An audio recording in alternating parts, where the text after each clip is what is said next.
Hey everyone, welcome back to the channel. Today's video is something that has been long overdue in my content, and I am so excited to bring to you all this video today. So, without further ado, let's jump in.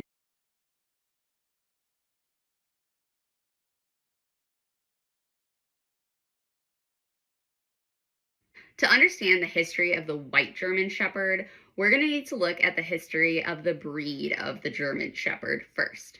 And to do that, we're going to start with its founder, talking about Captain Max von Stephanitz.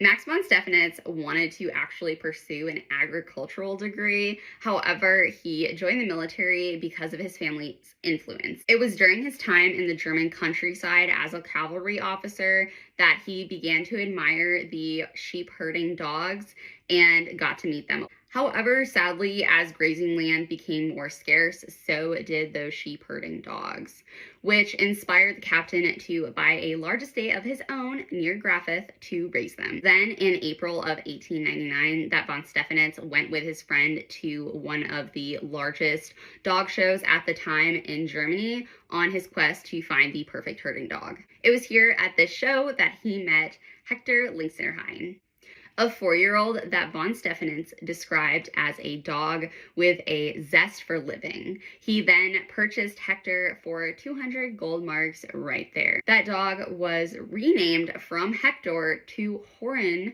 von Graffith, and within the first month of having this dog, von Stephanitz created the first German Shepherd Club, and that dog was given the official number of SZ1. Through research and watching his dog Horen, von Stephanitz determined at the time how he wanted this breed to be known for its movement, the look of it, and how it would act. This breed, however, was upcoming during the time of World War I, and there was a huge anti-German sentiment going around the globe.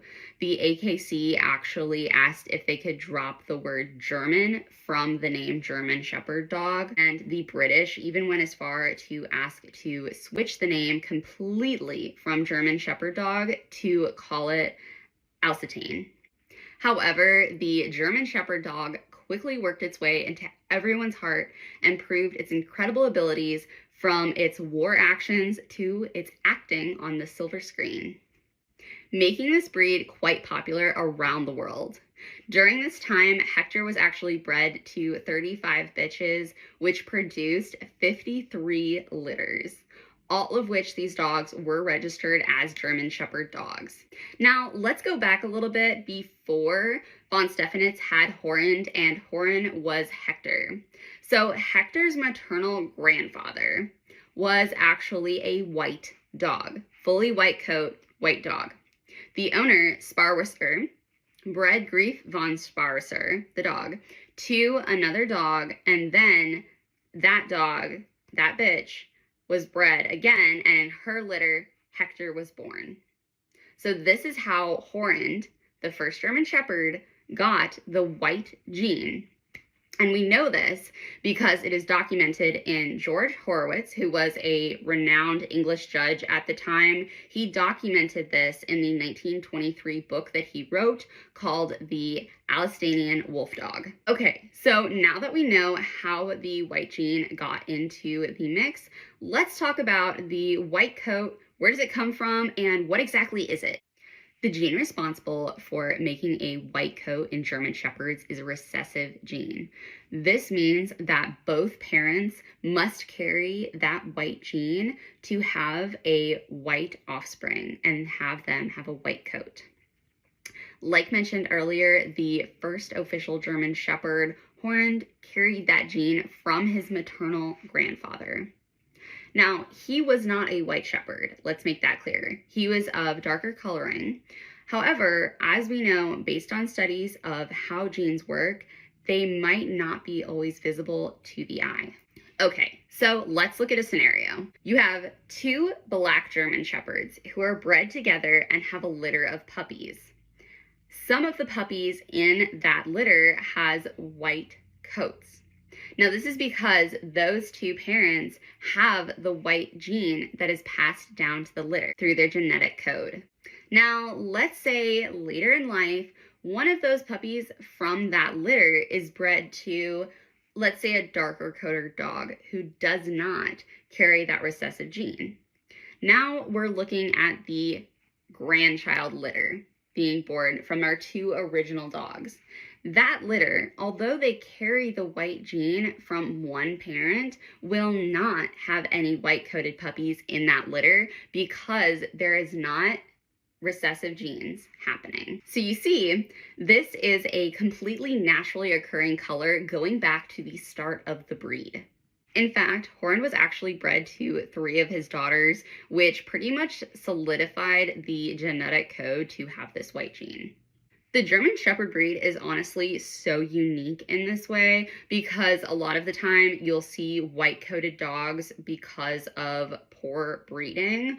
Now, that's not to say that there's no white-coated dogs in other breeds, but there are a lot of breeds that you'll get a white coat from. For example, the Shetland sheepdog, that's not a naturally occurring color for them, and you can assume that 2 blue merles were bred together can result in a puppy that is either born deaf, blind, or has some kind of issue with it. It's just a very bad breeding. Because of this, there's a common misconception with German Shepherds that they too will have additional health concerns with that white coat. However, that is not the case. A white German Shepherd will see no additional health problems than any other German Shepherd would. And another thing I'll mention here at this time is a lot of people think that the white German Shepherd is just an albino shepherd. This is not the case at all. You're still going to see those nice dark eyelashes, dark eye circles that kind of look like they're wearing eyeliner, a nice dark nose, black paw pads. Things like that tell us that these dogs are not albinos. They just have a masking gene. Okay, so now that we've touched on the breed's genealogy as a whole, I want to shift back into talking about the history of the breed. We're not actually going to look at Germany right now. We're actually going to go around the world and look at when German Shepherds started arriving in America. As I mentioned earlier, the German Shepherds stole the heart of so many people on the silver screen, and they were popular in the United States. In 1913, the first German Shepherd Club of America was formed, and they followed von Stephanitz's breed standard for function and form. One of the earliest breeders was a woman who lived in New York. Her name is Anne Tracy, and she actually imported dogs from Germany to start her lines. And in one of her first litters, she actually had 4 white shepherds born. These 4 white German Shepherds were registered in the AKC system. A similar story at the time took place in Minnesota, where another breeder was importing German Shepherds from Germany and producing white-coated puppies. These dogs from the Minnesota litter that were white were also registered in the AKC club. And the white German Shepherd actually became a favorite for looks in much of North America, including Canada and Mexico. Okay, so let's now jump back to Germany and fast forward a few years. Now, it was known that von Stephanitz and Hitler did not see eye to eye about the German Shepherd look at all. Many Nazis were actually a huge part of the German Shepherd Club in Germany at the time, and Hitler, when he was chancellor in his spare time, where he found that, I really would love to know, actually entered his German Shepherds into dog shows in Germany and Europe. Although Hitler did have several lighter colored German Shepherds, he much preferred the darker colored German Shepherd, as he did not see the white coat to resonate with the look that he wanted or give off the same intimidation as the darker coated dogs looked like. Due to Nazis and Hitler having so much say in so many areas in Germany at the time, they also dominated their influence on what the breed standard for the German Shepherd would be like. And Nazis actually started to cull white shepherds from their litters. Now, if you're thinking like, wait a minute, if they were culled, how do they still exist today? Well, remember, there's genealogy that plays into this, like we talked about earlier. So those siblings who had the darker coats actually essentially were helping to keep their white siblings alive when they were bred.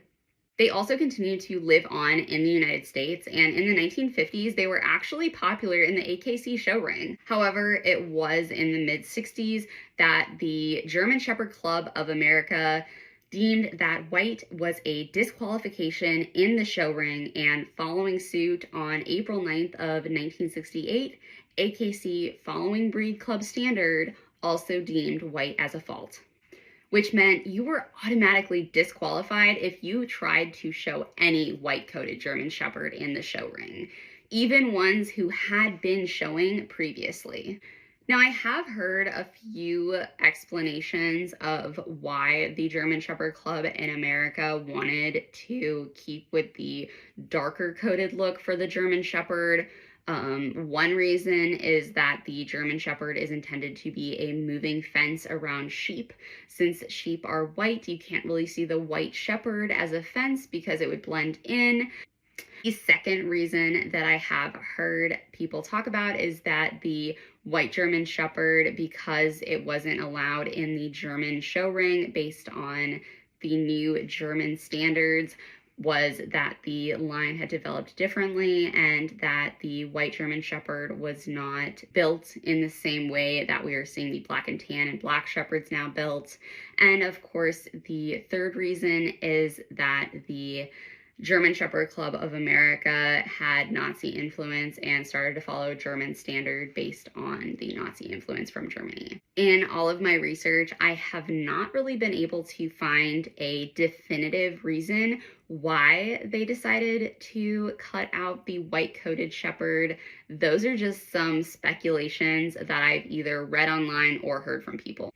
However, there were people, much like myself, who thought that the white-coated German Shepherd should become a standard color for the German Shepherd breed. They continued the fight for white German Shepherds, and in 1964, a group of these supporters in Sacramento, California, came together to form the White German Shepherd Dog Club to safeguard the white coat in German Shepherds. We also see support from our neighbors in the north in Canada, who also wanted to protect the white coat for the German Shepherd. However, they wanted to take it a step further and make a new breed called the White Shepherd and drop the German from it completely. They decided to show these white shepherds in smaller show rings. However, they continued to seek that confirmation from the AKC and UKC registries to have this white-coated dog accepted. In 1977, we see that the White German Shepherd Dog Club International was formed, bringing together all of the supporters in North America. At the same time, we also see Australia form a German Shepherd club. The White German Shepherd was becoming very popular over there as well. Now, we're going to fast forward it a few years to 1955, when we see the first official American White Shepherd Club open, and they were called the American White Shepherd Association. They worked very closely with their sister club, the White Shepherd Club of Canada, to get white recognized as a color. In 1997, we see a new club form stemming from that called the White German Shepherd Club of America, and they wanted to promote the white coat inside the German Shepherd breed and help it become part of the standard again. Sadly, in 1998, Canada lost the fight, and the Canadian Kennel Club decided that the white color in German Shepherds would be considered a fault. However, they would still allow the white coat registered in their club system. In January of 1999, the AKC decided that they would follow suit to Canada and allow for the white coat to be recognized as a color that you could register within the AKC system. That registration number is 199, and it is still the number that to this day a white-coated German Shepherd would be registered under. However, they did keep the same standard as Canada, that a white coat would be considered a disqualification if entered into a confirmation ring. You can, however, compete with a white German Shepherd in other AKC events, including obedience, agility, rally, scent work, and a few other areas where you could title your dog. You just can't have them in the conformation ring. The UKC followed suit in April of 1999 and allowed the white-coated German Shepherd to be registered within the German Shepherd breed. The UKC actually took it a step further and created a registry for white shepherd. So now, with this, the white shepherd can compete in conformation. It's just going to be in its own ring. It's not going to be shown with German shepherds with this new registry that the UKC set up. Today, the United White Shepherd Club is the parent club for white shepherds. So by now, I'm sure you're probably all wondering, what about the other white shepherd? You've probably seen them online. They're a fantastic breed, and another breed that I love, they're called the White Swiss Shepherd. And you're probably wondering how they fit all into this, because they do. So let's talk about that in our next section and how they differ from the White Shepherd. To start talking about the Swiss Shepherd, we have to look at the history of it, because it's just as important as looking at the history of the German Shepherd breed, as we now need to look at the Swiss Shepherd breed to see how it really got started. The story of the White Swiss Shepherd, also commonly known as Swissies, began in 1967 when Agatha Birch decided to move back to Switzerland from America and take her white German Shepherd, Lobo, with her. It was then that Lobo was bred to other white shepherds that were imported from Germany and Canada back to Switzerland. These dogs, including Lobo, became known as the Shangri-La breeding line. In 1989, the White Shepherd Society of Switzerland was formed and became an organization officially in the Swiss Kennel Club. In 1991, these dogs were allowed in the conformation ring as white shepherds. In 1993, we also see the Dutch club follow suit and allow white shepherds in the show ring. In the year 2000, we start to see the White Shepherd Club of South Australia form and open their own stud book. It was around this time in Europe that we start to see people petition for the White Shepherd to be known as its own breed in the FCI.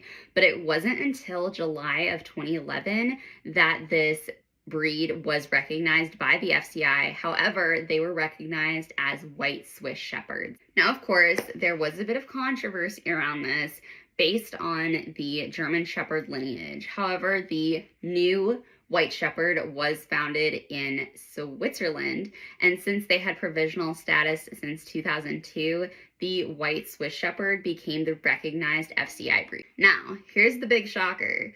Although FCI does recognize White Swiss Shepherds as a breed by their standard, AKC does not recognize this dog as a dog breed. I really hope that in the future they decide to recognize this beautiful breed, but for the time being, the White Swiss Shepherd does not exist in AKC terms. White German Shepherds have been used for a variety of roles, from family pets to military dogs to service dogs. They continue to demonstrate the same intelligence, loyalty, and trainability that the German Shepherd dog does and is known for. We can even find them in the TV and movies that we love. Despite politics ruling that this beautifully naturally occurring color is out of standard, the striking white coat will always turn heads. I have a lot of experience to back that up. And speaking of experience, I wanted to throw in a little bonus content at the end of this video talking about my dog Bolt.